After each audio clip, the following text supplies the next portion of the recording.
Siri, ChatGPT, Kooky AI, Replika, or Wobot.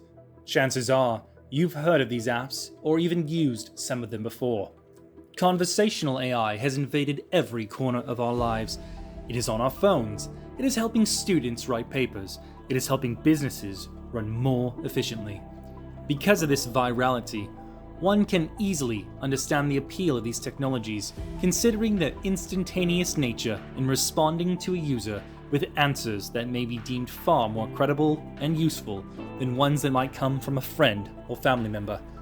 But what are the far-reaching consequences of these apps on relationships like friendships or even romantic interests? Welcome to Future Scout. Today, we'll dive into conversational AI and how it will affect you.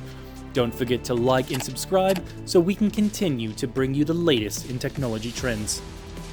Conversational AI apps are programs or systems designed to interact with humans in a text, audio, or generative AI type of manner. By using natural language through text, voice, or other communication methods, many people find conversational AI apps to be nearly indistinguishable from a person on the other end of their messages, essentially passing the Turing test from the perspective of most users, a test that indicates whether or not an AI or a computer can pass off as human. These applications leverage artificial intelligence in the form of natural language processing, known as NLP, which helps AIs understand human language. Machine learning, abbreviated as ML, helps these applications to understand, respond to, and even predict user behaviors in conversations based on aggregating historical data from previously viewed conversations. And LLMs, or large language models, which are built off of machine learning, provide the framework to implement these predictions. The way these NLP models work is by predicting the next word that should be spoken sequentially in dialogue format. This means that the more conversations these applications have, the more realistic and lifelike they might feel. These applications are only getting better over time, and it's not hard to see why based on the mind-boggling amount of users that they serve. Recently, people have even begun asking ChatGPT for observations about themselves from their previous interactions with the LLM model. ChatGPT is providing seemingly thoughtful feedback, complementing their observability, pragmatism, or other features it might detect by carefully understanding the emotional sentiment of what the end user is saying to it. Replika, another conversational AI that allows the use of a virtual partner avatar, places an emphasis on building an emotional connection with its users that might even borderline on romantic. In a vacuum, one might ask themselves why people even bother with this sort of technology in the first place. After all, it seems somewhat vacuous and like a waste of time with no real outcomes. So what seems to be the overall appeal attracting users to this technology? Perhaps because our digital age has drastically increased our access to information, people, and instantaneous feedback, this therefore shortens the patience of people and causes them to want shorter cycles for feedback. As a social outlet, these conversational AI apps are a proxy for real human interaction and isolated individuals. Take Replika's startling rocket ship trajectory, for example. The app launched in November of 2017. By January of 2018, it had already amassed 2 million users. Continuing the viral adoption of Replika, 5 years later, they had multiplied their user count by a similar 5x. And as of August 2024, the AI is now used by over 30 million individuals across the globe, an utterly staggering number. That is 30 million individuals whose interactions are not with people, but with an AI. Even accounting for a mere 30 minutes of use a day per user, that would mean that all of Replika's users could spend 328 billion, 500 million minutes not interacting with a person, but with an AI. And that only accounts for a single conversational AI app among an ever-growing ecosystem of competitors all vying to interface with people. This time spent means that all those hundreds of billions of minutes are lost to either training NLP and large language models and not interacting with friends, family, or any real person for that matter. Life and an LLM model could not be more opposite. And that stark contrast is exactly what conversational AI is exploiting to keep users engaged. ChatGPT offers a similar trajectory of growth, reaching 1 million users within 5 days of launching in 2022, and as of October of 2024, the app has 200 million users, or a staggering 2.4% of the Earth's entire 8.1 billion person population in only 2 years. The first stepping stone to this paradigm shift is how much we as a species have leaned into digital connectivity. According to eMarketer, the average time spent on a mobile phone in 2024 is 4 hours and 49 minutes, meaning people are spending over 20% of their day on their phones in a digital landscape that makes having access to conversational AI tools a mere click away. And of course, that doesn't even account for time spent on a desktop, either at schools or in a white-collar working environment.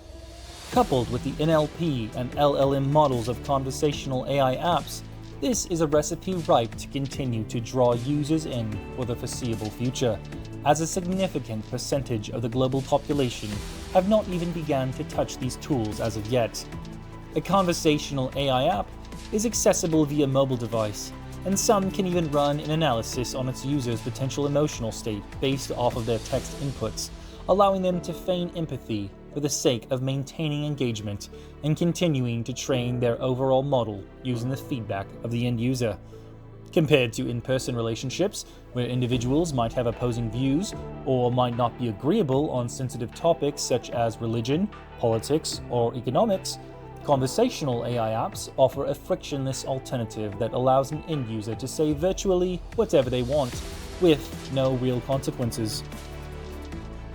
With the polarizing nature of our society in this day and age, it is not hard to see why it is preferable for many people to avoid conflicts and invest more time in discussing their grievances or values with a non-biased AI.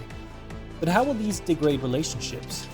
For starters, as mentioned previously, the enormous amount of time spent on mobile devices lays a strong foundation for people to neglect their real-life relationships in favor of synthetic digital ones. Secondly, in apps such as Replika, users are able to customize their digital partner avatar in ways that are not feasible in real life. This serves as a kind of digital Build-A-Bear designed to have users have complete control over an unnatural amount of aspects compared to a real in-person relationship. One other concern is that the continuous interaction with AIs might create a false set of expectations for actual relationships, which might cause a lack of patience and an inability to tolerate perceived flaws in others. This, coupled with the reduction of relationships to a far more transactional and less intimate nature, drastically shifts the mindsets of users who may have a hard time recalibrating to the real world following prolonged interactions with their AI companions.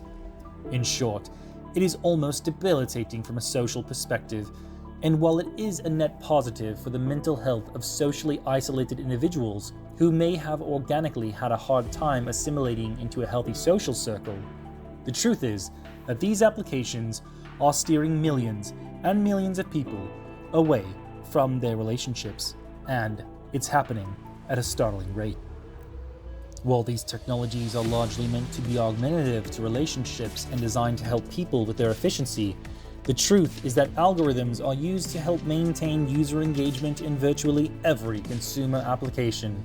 The companies who create these products want end users to stay in their application for as long as possible. This leads to more opportunities to make money off of their users. Think of the advertisements you see on Facebook, for example. These are prime indicators of companies being economically incentivized to keep their users engaged. Dating apps such as Tinder or Bumble are a prime example of this as well. They are continuously curating a feed designed to maintain user engagement, and as outlined before, conversational AIs are no different. One can only hope that the impact of these AIs will be a net benefit for society as a whole. However, as with most things in the 21st century, we have yet to see what the long-term effects of this type of technology will be. Will you still like your friends after speaking to an AI for months and months? Will people still have the same relational strength with their families if they would rather retreat to a digital companion for less conflict, and what they consider to be better advice. These questions remain to be answered, and we can only hope that in due time, we as a society will be able to coexist with conversational AIs in a way that does not degrade the relationships of those around us. We can only hope that you will continue to invest in your relationships and approach these apps with a cautious eye. Thank you for watching Future Scout. Don't forget to like, subscribe, and tell us what you think with a comment, and we'll see you next time.